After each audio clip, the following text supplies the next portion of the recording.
Ramadan teman-teman sekalian adalah salah satu dari rukun Islam berpuasa padanya. Kalau anda bulan Ramadan tidak berubah menjadi baik, kira-kira pertanyaan saya, kapan anda baik?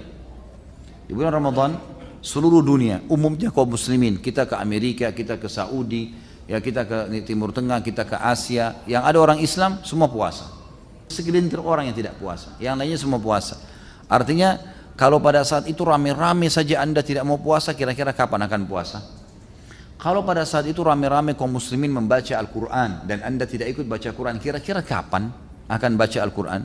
Kalau Ramadan orang semua sholat tarawih teman-teman sekalian, lalu anda tidak sholat, kapan anda akan sholat malam nih?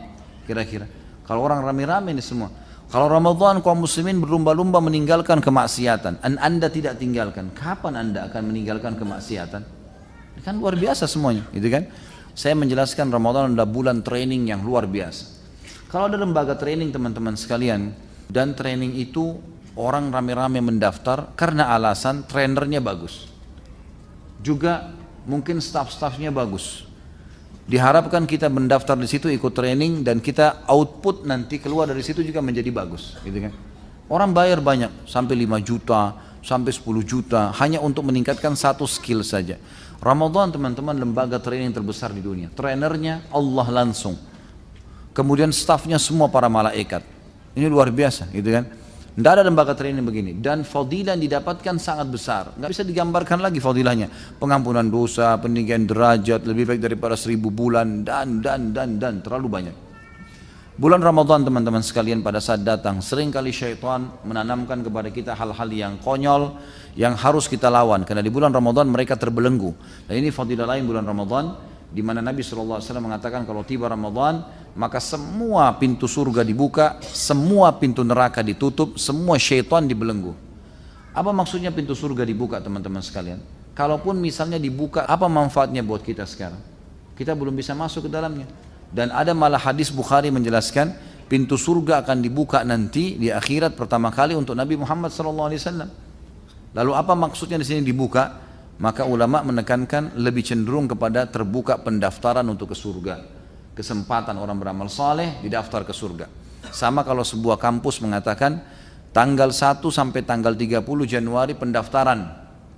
Yang mendaftar di kampus ini akan ada penerimaan. Yang mendaftar kemungkinan diterima, kemungkinan tidak. Tapi tergantung, bisa saja lebih besar kemungkinan diterima. Beda dengan orang yang lewat depan kampus lalu berkata, saya mau daftar kampus ini, tapi dia tidak daftar sama sekali sampai lewat akhir bulan. Dapatkah sesuatu? Gak mungkin, gitu kan? Seperti itu memahaminya. Jadi Ramadan dibuka pintu-pintu surga, ditutup semua pintu neraka. Ditutup ini artinya tidak ada orang yang didaftar ke neraka pada saat itu. Sudah tidak ada. Ya, orang berbuat salah pun masih cenderung dimaafkan oleh Allah Subhanahu Wa Taala. Dan semua syaitan dibelenggu. Tapi ini perlu difahami, ada hadis yang lain berbunyi riwayat Imam Ahmad. Dan syaitan-syaitan itu dibelenggu sehingga mereka tidak leluasa menggoda seleluasa menggoda di luar Ramadan. Artinya masih menggoda. Cuma mereka tidak seleluasa di luar Ramadan. Ini fadilah yang lain dari bulan Ramadan tentunya. Dari bulan Ramadan. Bulan Ramadan teman-teman sekalian, sebelum tiba Ramadan karena syaitan akan dibelenggu, mereka menanamkan persepsi-persepsi negatif yang harus kita tepis. Misal, perasaan merasa berat karena menghadapi Ramadan. Puasa 1 bulan. Nanti berat, nanti puasa, saya bisa atau enggak? A'udzu billahi minasyaitonir rajim. Saya bisa, sambut dengan gembira. Kita mau pergi haji, syaitan akan tanamkan sama tuh, nanti haji macet, padat. Kemarin tahun lalu ada informasi ada yang mati, nanti saya mati enggak di sana? Padahal kalau ajal pasti matilah, gitu kan? Enggak mungkin tidak. Maka ini harus dilawan. A'udzubillahi minasyaitonir rajim. Salat tahajud. Nanti kalau saya salat tahajud jam 2 atau jam 3, besok pagi ngantuk enggak ya? A'udzubillahi minasyaitonir rajim. Kerjain. Allah Subhanahu wa taala tidak memerintahkan sesuatu kecuali ada hikmah-hikmah di situ, gitu ya. Persepsi ini pasti tertanam kata para ulama dalam jiwa setiap muslim. Tinggal bagaimana dia melawannya. Ada persepsi Ramadan nanti lemas, nanti loyo. Ini semua tergantung kita bagaimana mensugesti diri kita. Niat itu teman-teman, kalau bahasa saya pribadi adalah sugesti. Niat adalah sugesti. Orang niat puasa berarti sugesti untuk puasa. Niat sholat berarti sugesti untuk sholat dan seterusnya. Orang kalau niat subhanallah, misal gini, kita mau niat puasa besok. Itu niat itu adalah sugesti yang sangat luar biasa ke dalam seluruh anggota tubuh kita. Gitu kan? Dari dalam hati beranjak ke otak kita, dari otak disebarkan ke seluruh tubuh kita. Sehingga tubuh ini siap untuk puasa. siap untuk tidak minum, siap untuk tidak makan. Memang begitu. Orang niat sholat berarti dia siap untuk sholat. Kalau ada yang ganggu dia terganggu tuh. Ini kalau sudah niat sholat tadi maghrib, udah niat mau sholat dalam hati, begitu kita Allahu Akbar ada orang ribut, kita terganggu. Karena sudah niat, sugestinya memang tubuh kita, mindset kita sudah siap untuk sholat itu. Kita mau haji, kita mau jihad, semuanya begitu. Makanya niatnya yang harus kuat di sini. Bagaimana kita melawan persepsi negatif itu dengan sugesti positif, gitu kan? Enggak, saya tidak loyo, saya tidak lemas. Kalau orang makan sahur, kemudian syaitan atau ada bisikan dalam hatinya, karena syaitan masih menggoda ya. Ini kalau Ramadan ada orang tergoda dengan syaitan, luar biasa lemahnya imannya. Karena syaitan dibelenggu. Bagaimana kalau di luar Ramadan, gitu kan? Kalau masih ada bisikan syaitan di sahur, nanti jam 11 kamu haus loh, nanti kamu lapar loh. Terus kita mengiyakan sugesti negatif itu, bisikan-bisikan negatif itu, nanti jam 11 haus benar, gitu kan? Masa kita mau dikalah sama syaitan yang bisikin nanti kamu haus, nanti kamu begini. Lain kalau kita disuruh sehari semalam 24 jam tidak boleh minum, mungkin berat. 2 hari misalnya. Ini enggak, dari subuh hanya sampai maghrib dan pahalanya besar, gitu kan? Pahalanya sangat besar. Jadi di sini kita harus mentepis sugesti-sugesti negatif syaitan, lemas dan loyo, keluar dari sugesti negatif dan kita masuk kepada sugesti yang positif kita. Sama halnya juga dengan masalah bulan Ramadan dianggap adalah bulan untuk balas dendam, tanda kutip ya. Ini saya enggak sahur tadi, maka buka puasanya balas dendam. Beli warna-warni, macam-macam, yang biru, yang merah, semua mampir. Motornya mungkin sudah penuh dengan kresek, gara-gara beli semua. Yang kolak dibeli, yang ini dibeli, yang itu dibeli, macam-macam. Begitu buka puasa nggak bisa dimakan. Ini salah, persepsinya salah. Nabi SAW sudah ajarin buka puasa dengan air putih dan kurma. Habis itu sholat dulu, pulang jangan kagetkan usus anda karena sudah istirahat, baru kemudian makan dengan tenang, gitu kan? Baru makan dengan tenang, insya Allah nggak ada masalah, gitu kan?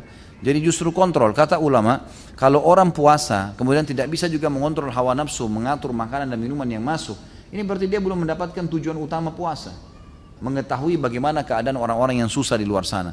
Kita jadi tahu, makanya dimotivasi lagi, siapa yang membuka puasakan orang yang puasa, maka akan dapat pahala seperti orang yang dibuka puasakan tanpa dikurangi sedikit pun dari pahala orang yang dibuka puasakan itu. Kita berikan sebutir kurma, segelas air, maka kita akan dapat pahala mereka. Kita akan dapat pahala mereka, gitu kan? Makanya kejar untuk membuka puasakan orang lain. Jadi kita sudah rasa haus, rasa lapar, kita juga melakukan, membagi pada orang-orang yang susah di pinggir jalan, di mana-mana. Mereka harus berlumba-lumba untuk melakukan perbuatan-perbuatan seperti ini. Jadi ini persepsi negatif semua harus dilawan, harus dilawan.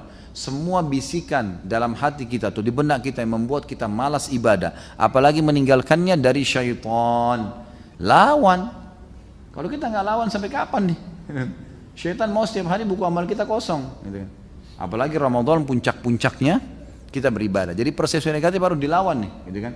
Kesempatan minta surga, kesempatan menyelamatkan diri dari api neraka. Dan kata Nabi SAW, di bulan Ramadan Allah punya pembebas dari api neraka. Orang-orang yang dibebasin.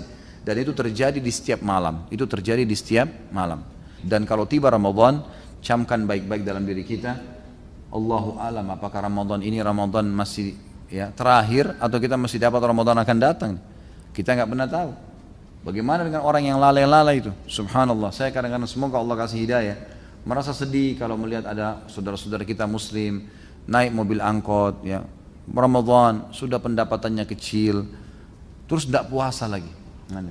Ini kira-kira luar biasa, rugi dunia, rugi akhirat. Berapa yang dia kejar itu?